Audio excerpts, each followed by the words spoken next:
therefore, with the happiness and well-being that is supposed to be ours. Strangely enough, this invisible economy also seems to obtrude all the more as our standard of living increases.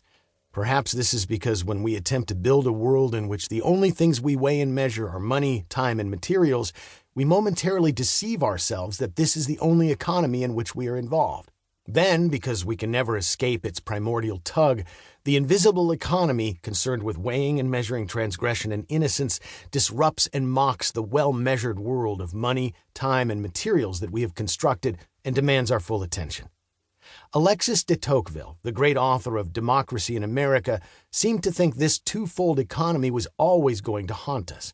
In 1840 he wrote, "The soul has needs that must be satisfied. Whatever pains are taken to distract it from itself, it soon grows bored, restless, and anxious amid the pleasures of the senses." If ever the thoughts of the great majority of mankind came to be concentrated solely on the search for material blessings, one can anticipate that there would be a colossal reaction in the souls of men. They would distractedly launch out into the world of spirits for fear of being held too tightly bound by the body's fetters. In the United States, material prosperity was measured and loved more than anywhere else at that time. Because this was the case, there would be periodic and enthusiastic eruptions of the invisible economy. Religious enthusiasm, here understood as the acute awareness of our transgressions and the frenetic search for the cover of innocence, goes with material opulence. From the vantage point of the material world, as many economists remind us, we should be happier by the day. But because the economy to which they point is not the only one in which we live, we are not happier.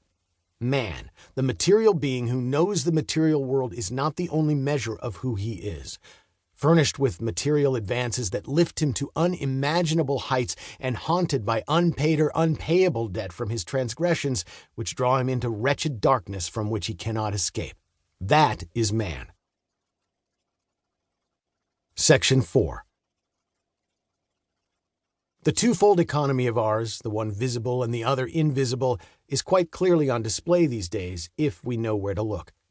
I mentioned a moment ago that sometimes the invisible economy is understood in light of the mystery that no balance of payment is possible, and sometimes in the light of the belief that a full account can be given and the demand that all accounts be settled. The former understanding is inscribed into Christianity, and the latter is the viewpoint of identity politics. Consider the former first. A mass shooting occurs somewhere in America. Christians offer up their thoughts and prayers. They do this because they understand that in the invisible spiritual economy, prayers for the deceased innocents are heard by God, and not just prayers for the recently dead, but for the dead of ages past.